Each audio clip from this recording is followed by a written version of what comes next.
I really liked the premise of this. I thought this was a really clever premise. I had a lot of fun with it. But before we get started, I want to go ahead. I'm going to pass it out to everybody. Please tell us what your role was in the picture. I'm David Little. I was the writer, producer, editor. Jake McCoy, I was the producer. Caleb Hewitt, cinematographer. Again, you might see a parallel here. Brayton Hermanson, I played Mr. Brongle. B. Vasquez Quintero, I was the director. Long time no see. I am Jesse James. I was the investor, or one of the investors, investor B specifically. There are no small parts. Okay. I would like to talk to David a little bit. He already warned me earlier. He says, "Don't let me ramble about the themes of the movie." But where did your concept come from? Alright, I'll try to keep it brief. You can kick me if I go too long. So there's two inspirations from it. The first one most people probably thought of while watching it, which is the 2023 writer's strike, which was a strike that occurred in the summer. The writers were protesting a number of things, but one of them was they wanted a contract that guaranteed that studios would not replace their human writers with AI. And they ended up getting that, but that doesn't mean there's not going to be AI replacing writers in the futures from other studios. The other thing is that before I came to Wayne, I went to a different school and graduated with an associate's degree, and I was struggling to find a job. And I remember looking at the jobs, like, why are you hiring for this? One of the things that one of these film studios was looking to hire for was a blockchain analyst, which is a cryptocurrency thing. This was in 2021, so at the time that was like all the rage. And then when ChatGPT came out and AI started becoming huge, it was kind of my prediction that companies would start doing the same thing with AI. And yeah, it's already happening. I mean, the companies are just investing in anything that's AI. Like, for example, OpenAI, the company that makes ChatGPT, they lost $5 billion in 2024. And that's just the kind of money that Microsoft is willing to fund.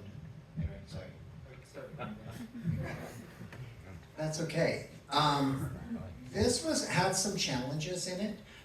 There are some interesting scenes from a producing standpoint, trying to figure out, okay, well, this is a corporate world, and how do we generate that? And from a producing standpoint, how did we approach that, trying to figure that out? I think that approaching it would really be a David question. I know that he had a very specific look in this movie than what I had. And so I think that him and B really worked together to kind of create a beige overtone. It's kind of like that corporate aesthetic. I'm going to start coughing, so. Go ahead. Yeah, actually, so the corporate, I'm glad you asked about that, because that was another inspiration. When I after I had graduated, I worked at previous jobs, and I worked for a year doing AV equipment at hotels that would set up like business meetings. And that's where I kind of got the idea for that last scene. Because I was setting up stuff for these meetings. I know how those kinds of office areas look. Not office, but the kind of council, the meeting room type of thing. Like having the notepads and pens at every spot, that's something that we would set up all the time. So, yeah. One more question before I turn it over. B, I want to talk to you. You were really new to the program when this happened, and you were like, okay, I'm willing to direct this film. What was that like, coming in just right out of the gate, directing with not a lot of prior experience? I know absolutely nothing about film when I came in here. It was really scary, and then there was a bunch of people in the class, and I was like, ooh.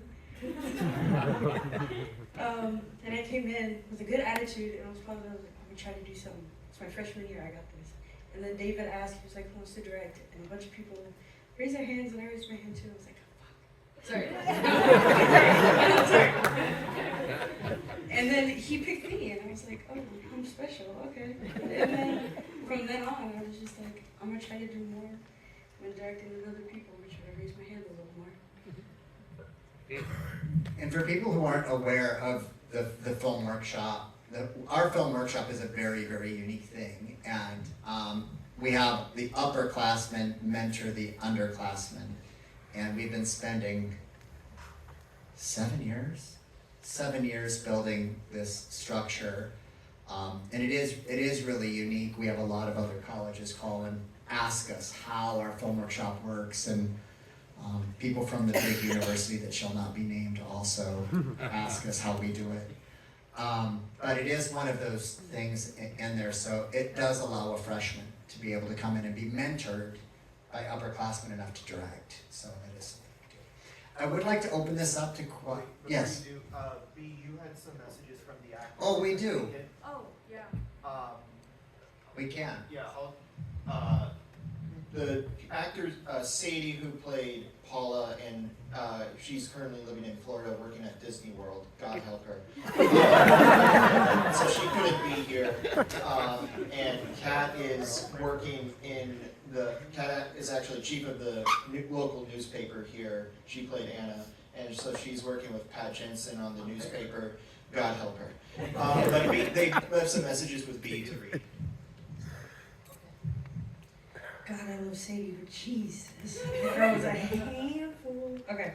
She said, I had a wonderful time working on Artificially Artificial. It was fun to experience and taste of the film world after being in live theater for so long. When on stage, if you make a mistake, you roll with the punches and pretend like it was a part of the show. Behind the camera, whenever I fumbled a line or moved too fast, my attempts to work with it were abruptly cut and were started from the beginning. It was a little frustrating at times, but I can't say it wasn't nice not to have to worry about missing a line or ruining the whole movie.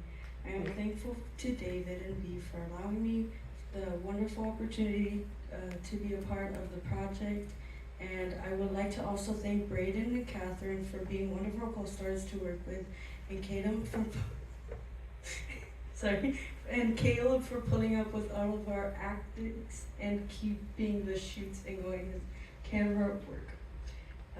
You all made an experience I can never and will never forget and will cherish for years. Thank you for everyone who came to watch.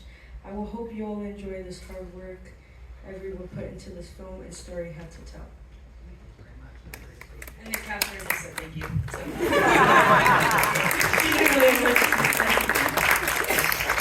I would now like to open it up. Who has questions about Artificially Artificial? Yes.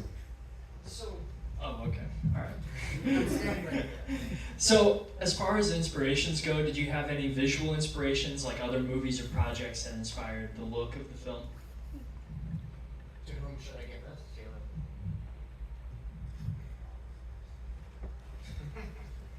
That would have been a good one, yeah.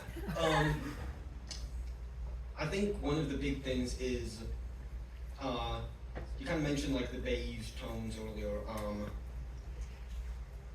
It takes place locally in the same room.